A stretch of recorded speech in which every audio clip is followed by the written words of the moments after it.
So, hello everyone. Welcome to this week episode of ClueCon Weekly. Joining me today is Jerod Venema from LiveSwitch, CEO of LiveSwitch, actually, a company which has a long history in the WebRTC and streaming world, and used to be named Frozen Mountain, right? Or is it kind of a merger? That's So, correct. maybe Yeah. we'll start from there. Thank you for joining us, first of all. Thank you very much. I appreciate the opportunity to be on here with you. Yeah. So, So I'll give you the background if you're interested. Happy to yeah, jump right in. pretty much, yeah, very much. All right. Great. How Well, did it we start? started back in 2008. Believe it or not, it's been a while. So I was I was working at a different startup with my brother, and we were working and we were employees at that particular company and said, hey, we're doing all this work. Maybe we should start working for ourselves. So we decided to form a company, and we kind of pitched an idea to a couple of folks. And back then, our plan was to actually build something that would have been, had we ever realized that particular vision, it would have been competitive with like a Google Docs, right? Online, Oh, collaborative, really? Completely different. experiences. Very, very different, but with the same fundamental goal of online collaboration. Back then, you got to go all the way back, right? This is 2008. You got to put on your time machine hat for a second. This is 2008, right? Like, iPhones were brand new. Internet Explorer 6 is still a thing. WebRTC was WebSockets, long to not happen. even a flicker on somebody's radar yet. So that's where we started, and we recognized even then that there was a need to have collaboration, right? Like we wanted to make things online workable. Like you go into a browser and you're doing something, and you can do it with other people. So we started down this path. We said, well, it would be really good not to have to send around Word documents to everybody all the time. Like that's an annoying thing to have to do. Yeah. So we started down that path, and we're like, huh, there's no technology that actually lets you push information to a browser. So we built an engine at the time, and we said, okay, let's build an engine on top of which you can build applications, and that engine will let you push stuff. So, I make a change in a browser, you see it in real time. So immediately we were in this real time collaboration kind of space. Yeah. Um, we realized we didn't have enough money to build our whole vision. And so we started doing Yeah. consulting. Especially in But 2008 and 9 when it was really, I mean, yeah, right. all the technology was to be invented, lead that to literally build it yourself. And we're in the middle of a housing crash, and tanking stock markets and all kinds of fun stuff. So we're like, yeah, good time to start a business. Yeah, perfect. So we went down that path, built this kind of collaboration engine, and we said, look, let's just put it on the market and see what comes from it. We got to get it out there and get some feedback, and at least have something we can sell. So we started doing that, and we did find some customers. So we found some early customers that needed this for live chat services or stock tickers or any sort of text-based data streaming where they wanted to make things collaborative. And so we had some good luck with that. Had a lot of early customers that did some pretty interesting things with it. And then as we were building it out, we had two things kind of come in roughly at the same time that kind of shaped the future of the company. One was we had a number of customers ask us, hey, can we use this text streaming solution to send images in real time? Is 64 to the rescue. That's exactly it. That's exactly where we went. Well, you can do this with base 64 encoding at a 30% premium on motion JPEG, Yeah. right? So like, well, that's probably not the best solution in the world. So we were kind of like, well, not really. It doesn't really work. At the same time, I was traveling a bunch, right? We had customers, and I was traveling to visit them, and I just had my son, and he was about three-ish years old. iPads had just come out, and he had a coloring book app on his iPad, or well, on my iPad, but whatever, the one he was playing around with. And he loved to kind of use the little pen and well, his finger, and I don't think they even had pens back then, and color in um the little black and white blobs. And I like doing that in the evening, right? Like hangout time, de-stress from work. I wanted to hang out with him. And I was like, I would love if I got back to my hotel room at the end of the day, and I could just pull up my iPad and he could pull up one at home and we could just color in a coloring book for, maybe Wow. 15, 20 minutes, right? I was like, that would just be a nice end to my day. And I was like, well, we like that doesn't exist today. Heck, the technology doesn't even exist. This is still pre-WebRTC.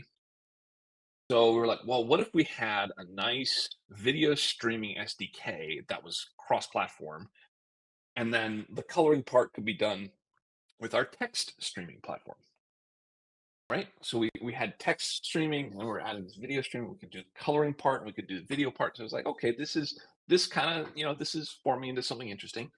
So Anton, my brother, who founded the company with me, uh, took that on and said, I'm gonna go find some specs on doing video streaming and how we can do this effectively and so on. And he came out with a stack and said, this is a good way to approach this problem. And he built our first video streaming product, which was called IceLink. And it was called IceLink because it was built on ICE, the protocol. So Yeah. ICE done turn. Um, so that's what we built that protocol. And as we were getting ready to bring that to market, that product to market, which we had like iOS and Android and Windows and Mac, then Google and Mozilla came along and said, "Hey, we got this great new thing called WebRTC." We're Wow. like, "Huh, Yeah. that's interesting." Huh. Right? Yeah. That's the We moment we got all this, we got had. that. I was That's in right. telephony. I was in telephony at the time, so I'm coming in from a different angle. But we were looking at phones. I had a phone on my desk working through SIP, and then I see the first working WebRTC stuff on Chrome, and it's maybe. You're like, "Huh, Huh. interesting. This is fascinating." Right. Exactly. That was that. Yeah. So we had the same reaction, different sides, different angles, right? Yeah. We came in from the video side. Um, but we looked at it and said, okay, well, look, we started the whole premise of the company with the idea that people should be able to easily collaborate, in particular with a browser focus. We added this video thing, and now this browser focus has come back. And we're like, well, what if we just tweaked our stack a little so it was compatible with WebRTC, which we did. And then, we turned around and we launched the first ever native stacks for WebRTC for iOS, Android, Mac, and Windows because Well, they didn't exist nice. outside the browser at that time, right? Like they just weren't there. And they were compatible. And so we had a lot of early fun traction with, the WebRTC worlds and all that back then. I don't Yeah. know, Luca, if you were around for some of those, but um, some of those early conferences were a lot of fun, a lot of hacking and just trying to figure out how to make these things actually talk to each other properly and work around bugs. And so from there we scaled up. We added a whole server side component. That's LiveSwitch now. That's our core product line, and it's got recording and mass scale and mixing and forwarding and all kinds of other clustering and redundancies and global distribution and all that kind of fun stuff that comes along with scale. But that's how we started. So it gives you a little background, and that was probably way Nice. more long-winded than you ever wanted. But there you go. No, that's absolutely. I mean, it's so super interesting. There's so much to.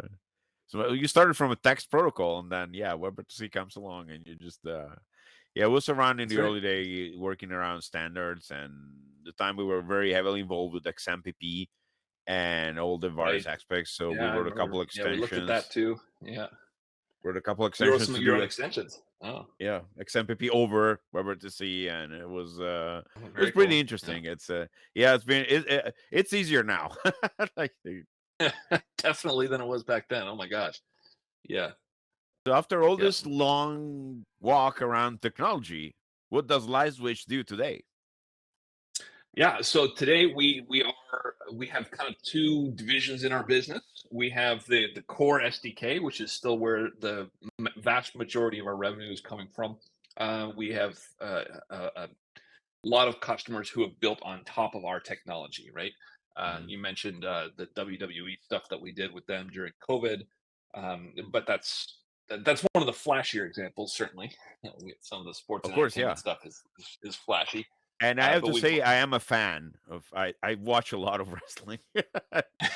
I like any combat good. sports, whether it's MMA or whatever, or it's entertainment like wrestling. So It Excellent. was really Excellent. I watched many shows where your screens were on screen. So Oh, did so you? That's oh amazing. yes. Yeah, that's fantastic. Well, I'm glad to hear that. Yeah, and it was a fascinating challenge.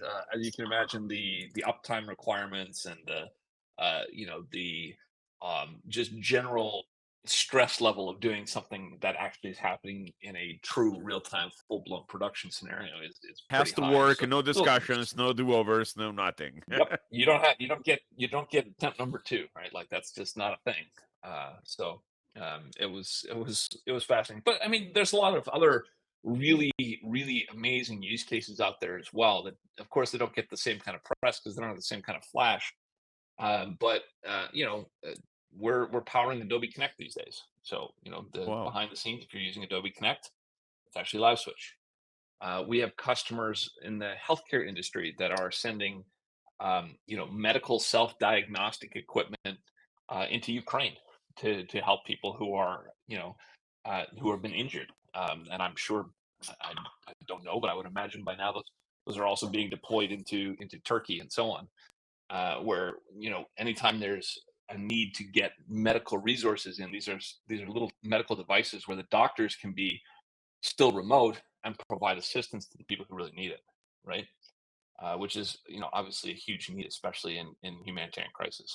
So, very exciting stuff that happens. It's a little less, like I said, front and center, but there's some companies out there doing really amazing stuff. Oh yeah, and I feel like remote medicine is going to become, aside from the emergencies like the areas you mentioned, but it's going to become even more prominent in the future. There's less doctors, there's more people want access to doctors, and plus I was at NWC last week in Barcelona, and one of the most sought after booths, like there was a line to go see whatever they were showing, was the Korean, so SK Telecom, the Korean telecom company, as a spin-off slash whatever. They're doing remote surgery, and they Oh had the wow, actual full yeah. bot and mannequins, and the bot was actually operating. And what they did, a few times during the day, it will not be a simulation. It will actually be a surgeon from Korea connecting to Barcelona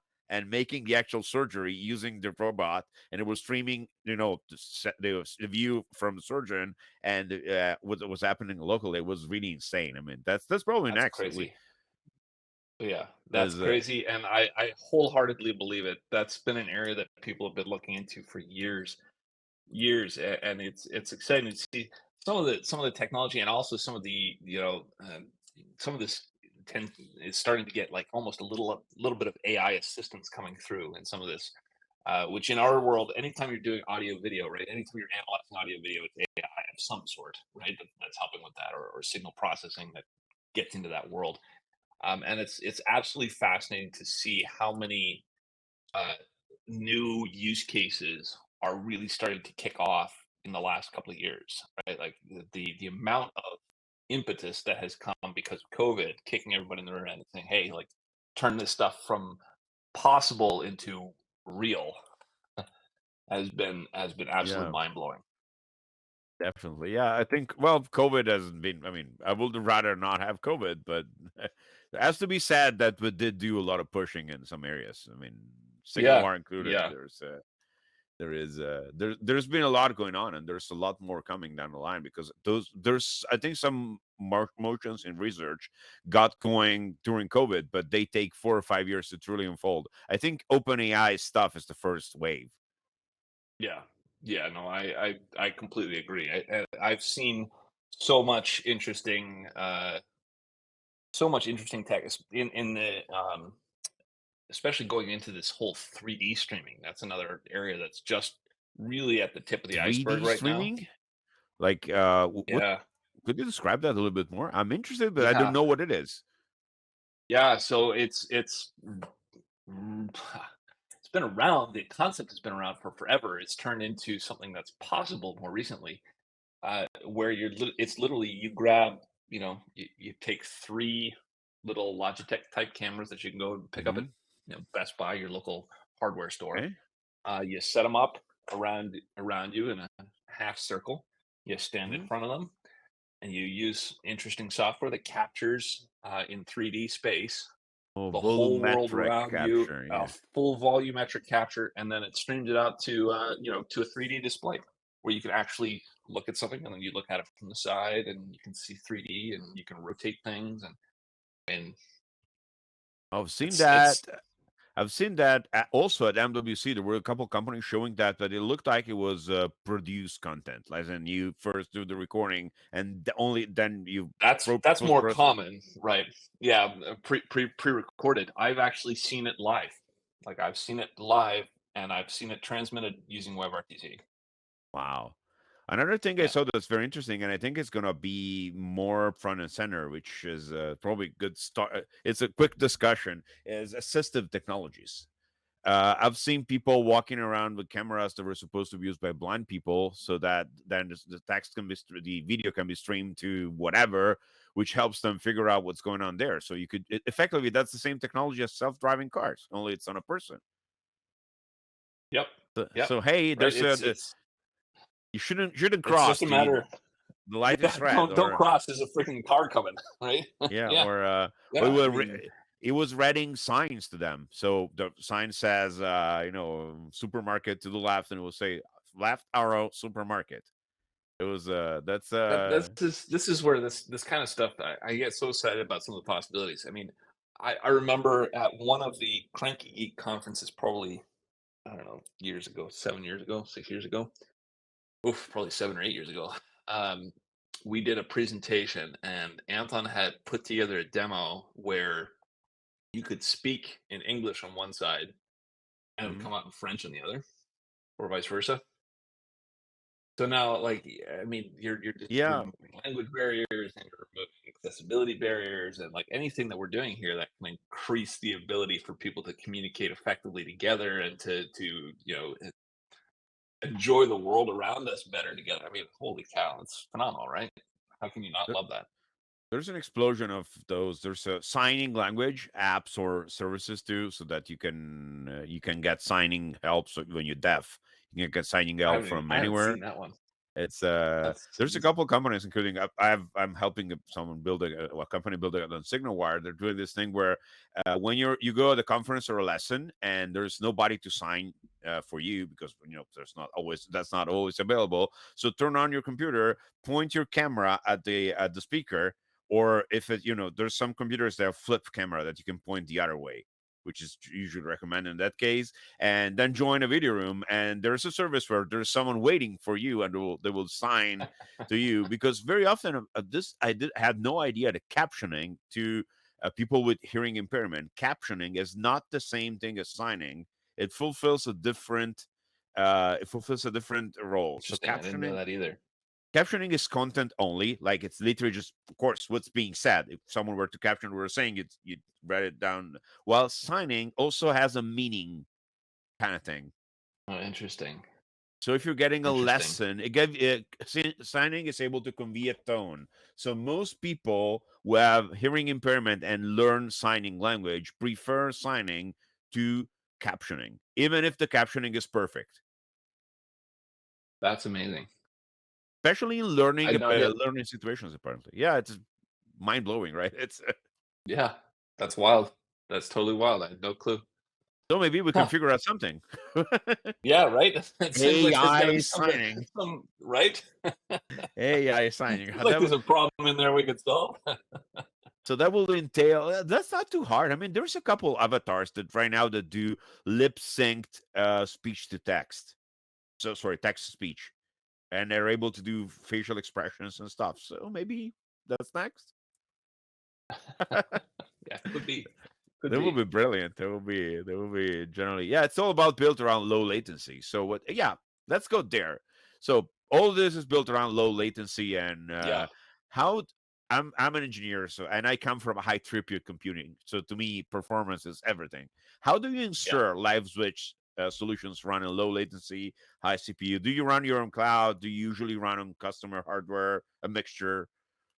A mixture of. I mean, we've got our stuff deployed on pretty much all of the big cloud providers, right? So I mean, Amazon, Azure, Google, and so on. Everybody's got something up and running there. But we also have customers that do on-prem deployments. They do deployments on their own hardware. They do, global infrastructure deployments. We've got some customers that are literally the way they build their solution. They deploy it in in austere conditions. So they'll Oh actually yeah. send them a physical box and say, okay, you gotta have here's the box. Go install it because there's no internet where you are. That kind of Oh, thing. I'm working on something like that for a steel plant. There's a phone. They Yeah, need a phone yeah, system. There's no video it's involved. But they say, well, we have yeah, no internet here at all, and then that's they're right. gonna have ship you a computer. That's exactly what you do, right? And it's a pain in the rear end because you know I haven't seen a supporting it is physical server terrible, in and years. I haven't seen a physical server in years. I know they just I they haven't just they seen one. Apparently, they ship them. Who knew? yeah, just they make them. I guess so. There had to be to exist somewhere. It is You'd it's think, yeah. right? That switch is super interesting. So I, as many of our generation, were roughly the same age. I started with building my own computer. You get your Yeah. first 486, and you maybe my father is an engineer, but is an electrical engineer, so not the kind of people who really like computers back in the day. So you'd get it, but it was all in pieces, like literally boxes with the components. And the first thing you have to do is figure it out, and then it's That's right. Where does this chip go? then What's at this some goop I'm supposed to point put on it? some point, what, 10 years, 15 years, hardware just disappeared. It's just something I don't even know the Mac I'm using. Like, it's just renting it from somewhere. That's yeah. Yeah, it I is, mean that's exactly it, right? Like we do so little now with actually managing hardware. And when we do have to manage hardware, it's a stark reminder of all of the pain that goes along with it. Let me tell you, yeah, I've got this customer in particular. They deploy on hardware. It's for deployment in military, and they send it out, and they do, these boxes go all over the world and get deployed on ships. And I'm like, yeah, I mean, what else is the ship going to do? They kind of have to assume that the internet's not going to work, right? So what do you do with those scenarios, and then how do you support them, and how do you make sure that they get their updates? And uh, man, it's a whole bunch of management that I'm glad that most of the time you don't have to deal with. I'll say that there's a good reason that it's gone. I think yeah, it's a pain in the butt. yeah. The again, hardware is. I mean, there's server rooms the size of stadiums somewhere in a few places in the world, and that's all we know. We have to still to remember it's someone else's computer, as someone likes to say. So it is always a trade off, but Yeah, yeah, the yeah. price is Well, also it's going. the price. Yeah, the price is always going to go up too, right? I'm sure Amazon and Azure are laughing their way to the bank, their respective banks. Yeah, so I've looked into co-locating some actual physical servers into some, let's say, medium-sized data centers, not the top tier, not the bottom tier, and I'm shocked at how cheap that is compared to the cloud. Like that there's Yeah. something still there, right? It is like, yeah, this thing is just going to be $80 a month, and it does the same thing as $1,000 a month cloud Oh cluster. wow. Yeah, it is. Yeah, But of course, ridiculous. you don't have to factor in buying the hardware, but the hardware is not expensive. Like it's Yeah, yeah. it's That's definitely what you're going to want to do when it comes to the one-off project. The problem is all of the resiliency and the redundancies and the failovers and especially at scale. That's the thing we're always trying to stay on top of is, okay, great. What happens when this node dies? yeah. What happens when obscure, random failure behind the scenes of this other service fails? Like all of the redundancies that you have to build into a system. Um, you know, not just at the software but at the hardware level. It's actually, it's pretty mind blowing by the time you're all done setting up a whole system just to manage and monitor and track logs and errors and failures. If you're running a 24/7, 365 kind of an operation, that's a lot. It's a lot to do, right? Like it's a lot of work just to pull those pieces together, and then you throw hardware on it and say, oh, by the way, the hardware has to stay up that whole time too. Ugh, painful, right? Yeah, plus Yeah, the whole keeping a call up, and if you want, even if you want to have continuity, like when a node dies and you have calls going on, what do you do? It's all Right. another. Yeah, you got a call going, and you got to move that guy to a new node. And oh, by the way, it was being recorded, and Oh yeah, I'm and then it's restreaming that media and all that kind of stuff, right? Oh, and then by the way, it now has to be compliant with these 18 new regulations where the data live.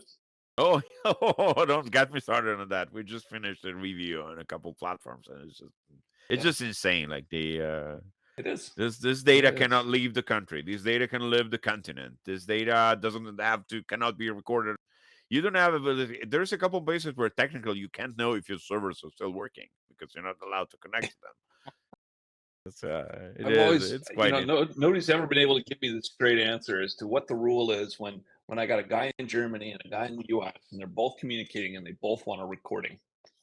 Where does that thing have to live? You're not allowed to record. The German guy's not allowed to have his recording live in the US, that's for sure. But at the same time, US guy doesn't want his stuff living in Germany. So Now I'm gonna go good ask legal times. because I'm interested. That's right. Then you I start don't saying, "Oh, even know. crap, call up the lawyers." You're right because there might not be an answer to that question. That doesn't make anybody. Might be easier to store it in Germany because of That's the what we've done. regulations are more lenient on one end, We but always not just err necessarily. towards storm in the most strict place and cross our fingers that that's good enough. Then I have a And worse then one for from, you. oh, go for Video it. call between video call between Germany and Kingdom of Saudi Arabia. Both Yeah, both yeah, have that's a good full one. data residency requests. You're probably not even allowed to send the actual video stream from one to the other. They're just supposed to. It's entirely possible. I don't know. We've done a deployment with Saudi Arabia for their healthcare system, and just started the conversation and just said, so how do you guys work? Well, first off, everything lives in country, everything, all of it. Yeah. No reporting of anything. End of story. Okay, if we need to support, too bad. We'll have an in country representative that can work with you to help remotely troubleshoot things. Okie dokie. Yeah, that's just how it works. Well, is there anything exciting you can say and you're working on right now? Um, we're working on all kinds of stuff. Nothing that I can broadly share yet. We do have a couple of end user products out. We decided Mhm. recently to say, hey, look for some of the simpler use cases. Let's put together an end user solution that actually goes all the way. Just some of the more common things like SMS to video call kind of capabilities, right? Like say, hey, if you want to use an app, send an SMS to somebody, record the call, have a video call with them, no downloads, like just that little simple workflow. And it's fun, and we're solving actual end user problems for that. So going all the way to the end user is kind of nice. We've stayed in the middleware business for a very long time, but starting to have some of those end user um, apps out there to solve some of the simpler problems. We're not gonna. I don't think we're gonna build a um, healthcare platform tomorrow or anything like that. But Oh yeah. some of the simpler solutions that are out there, simpler needs that we can meet with a true end user application where you can just sign in and use it. We've got a couple of those out there now, and that's exciting. It's nice to see to get a little closer to the customer. I've enjoyed that. We've been able to get directly to some people who are giving some real feedback on how they use it and stuff like that. It's nice to see, right? Awesome. Well, I mean, Yeah. thank you very much. There was a lot there. I mean, we don't often have people of your caliber on the show, so I thank you for making time for Well, us. thank you. You're gonna make me blush. I appreciate that. Thank you, Luke. I appreciate the time. And for any information, go to LiveSwitch website. There's a lot of cool products there, and there will be some links in the video descriptions too. And well, thank you, Jared, for joining us today. My pleasure. And for the rest of the people, I'll see you next week. Goodbye.